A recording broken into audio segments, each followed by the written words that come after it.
សំណួរចម្លើយគឺយើងអត់មានបានដឹងមុនទាំងអស់ហើយជាមួយនឹង advocacy ដូចគ្នា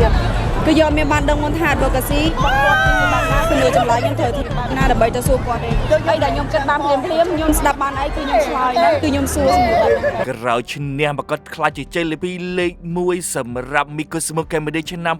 2025ផនស្រី2ហ៊ានអះអាងនៅមុខអ្នកសារព័ត៌មានក៏ដូចជាមហាជននាងពិតជាមិនបានដឹងពីសំណួរមុនហើយប្រធានបទអ្វីឡើយ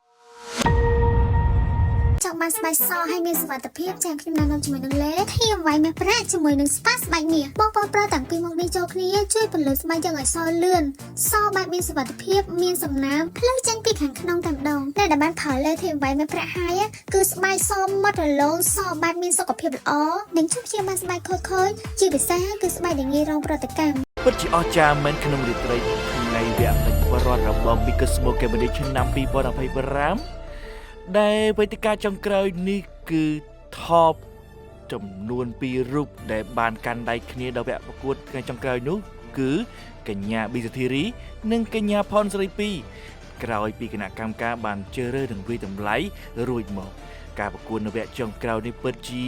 មានអារម្មណ៍ថាក្តៅកគុកនិងអន្ទះអន្ទែងណាស់ក្រោយពីពួកគេបានឈានទៅដល់វគ្គ debate ប្រកួតនៅប្រធានបទរវាងរបស់អ្នកទាំងពីរដែលបានលើកឡើងរៀងខ្លួននៅពេលវគ្គចុងក្រោយនោះគឺមានការដាក់ប្រធានបទដោយលើកឡើងពីប្រធានបទនិងគំនិតផ្ទាល់ខ្លួនរបស់ខ្លួនហើយជាពិសេសគឺឲ្យបេក្ខនារីទាំងពីររូបឆ្លើយនៅសំណួររបស់ពួកគេក៏ដូចជាការឲ្យសួរគ្នាទៅវិញទៅមកដែលមើលទៅវេទិកាមួយនេះកាន់តែក្តៅកគុកក្នុងការជ្រើសរើសជ័យលាភីសម្រាប់ឆ្នាំ2025តែទោះយ៉ាងណាការ debate នៅវគ្គចុងក្រោយនេះបានមើលឃើញថាផនស្រី2បានធ្វើរៀងល្អបន្តិចលើសប៊ីសាធីរីដែលធ្វើឲ្យគណៈកម្មការចុងក្រោយក្នុងការសម្រេចនិងវិតម្លៃជ្រើសរើសកញ្ញាផនស្រី2សម្រាប់តំណាងជ័យលាភីលេខ1សម្រាប់ឆ្នាំ2025 Miss Cosmo Comedy ជាមួយគ្នាផងដែរកញ្ញាផនស្រី2បានផ្ដល់កិច្ចសម្ភាសប្រាប់ឲ្យដឹងថាទៅខ្ញុំមានភាពមោទនភាពទៅលើខ្លួនឯងខ្ញុំមានភាពជឿជាក់នៅលើខ្លួនឯងដូច្នេះហើយទៅខ្ញុំអាចបង្កើតបំបីឯកតកម្មនៅក្នុងជំនាញបានខ្ញុំខកខានតែមក Thank you so much everyone សិពីក៏មានសំណួរនៅផងដែរមិននៅវគ្គចុងក្រោយមាន fan ជាច្រើនបាននឹងស្រែកហូតខ្ញុំបានមែនតើនឹងការ debate របស់អូនហើយការឆ្លើយសំណួរមែនតើហើយមាន fan ខ្លះក៏ចូលមើលមកថាចេះហើយសិពីហ្នឹងក៏ជាគុណកន្ឡើងមកកម្រិតទីហើយគឺខ្លាំងមែនតើលេះមែនតើអ្នកខ្លះចង់ដឹងថាមុនដល់ថ្ងៃ final អូនមានដឹងថាវគ្គហ្នឹងមានការរៀបចំបានហើយសំណួរបែបណាទេបានតែខ្លាំងបែបហ្នឹងអត់ទេបងសម្រាប់សំណួរចម្លើយគឺយើងអត់មានបានដឹងមុនទាំងអស់ហើយជាមួយនឹង advocacy ដូចគ្នាគឺយើងមានបានដឹងមុនថា advocacy គាត់គឺជាបែបណាសំណួរចម្លើយខ្ញុំត្រូវធ្វើបែបណាដើម្បីទៅសួរគាត់ទេហើយដែលខ្ញុំគិតបានភ្លាមខ្ញុំស្ដាប់បានអីគឺខ្ញុំឆ្លើយហ្នឹងគឺខ្ញុំសួរសំណួរបែបហ្នឹងមិនយល់ Yes ការឆ្លើយរបស់អូនគឺចំណេះដឹងទៅជាពិសេសបញ្ហាសង្គមជាគេបញ្ហាដែលលើកព្រោះស្ត្រីមានថាដូចជាមនុស្សធំដូចជាមនុស្សដែលថ្នាក់បណ្ឌិតមិនដល់បណ្ឌិតហ្មងតែអាចឆ្លើយចេញបានណាមានការរសារបែបហ្នឹងសម្រាប់អូនស្រីតើអូនមានការបកស្រាយបែបណាដែរអរគុណច្រើនបងខ្ញុំមិនដឹងថាត្រូវបរិយាយបែបម៉េចឲ្យវាសមនឹងខ្ញុំមិនដឹងថាត្រូវបរិយាយបែបម៉េចប៉ុន្តែគ្រាន់តែថានេះគឺជាភាពតាំងចិត្តរបស់ខ្ញុំដែលខ្ញុំខំតាំងពីខ្ញុំឈានជើងចូលកម្មវិធី Miss Cosmo ខ្ញុំខំមែនតើ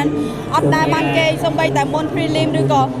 Skill final គឺអត់ដែលបានគេឲ្យដូចជាក់ស្ដែងថ្ងៃនេះគឺមានបញ្ហាភ្នែកជាមួយនឹងឈឺនៅខាងកដូចគ្នាប៉ុន្តែដោយសារតែយើងរ៉ូលពីខាង National Costume ដែលយើងលាបខ្លួនសប៉ុន្តែយ៉ាងណាវាមិនមែនជាឧបសគ្គសម្រាប់ខ្ញុំទេខ្ញុំត្រូវតែ fight for it ខ្ញុំត្រូវតែជំនះវាឲ្យបានហើយនេះគឺជាលទ្ធផលរបស់ខ្ញុំអរគុណច្រើនតែមុនថ្ងៃ final អូនបានគេងគ្រប់ញ៉ាំគ្រប់អត់អត់បានទេបងមុន final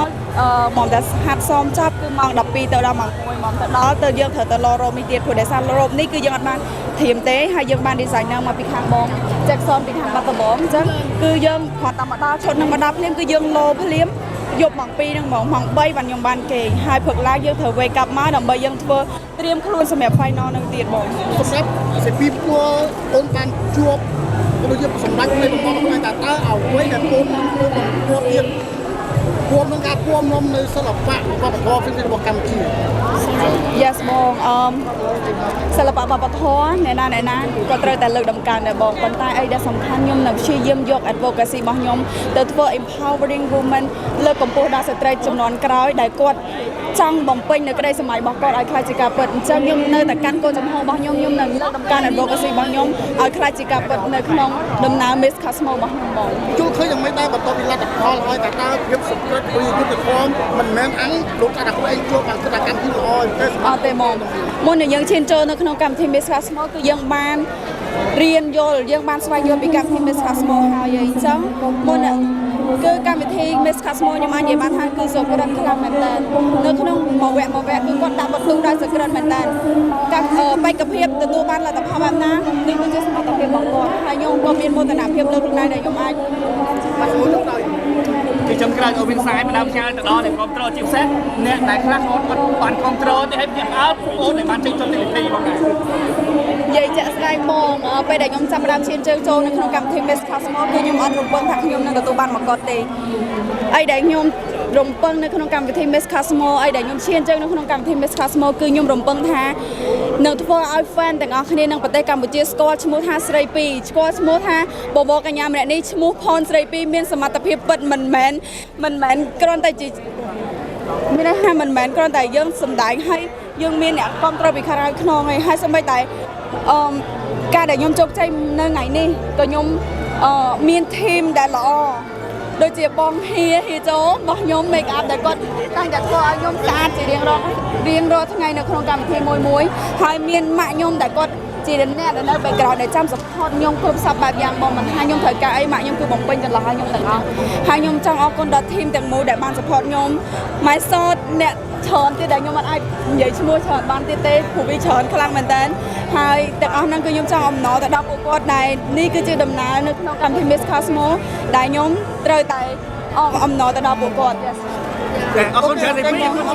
គុណ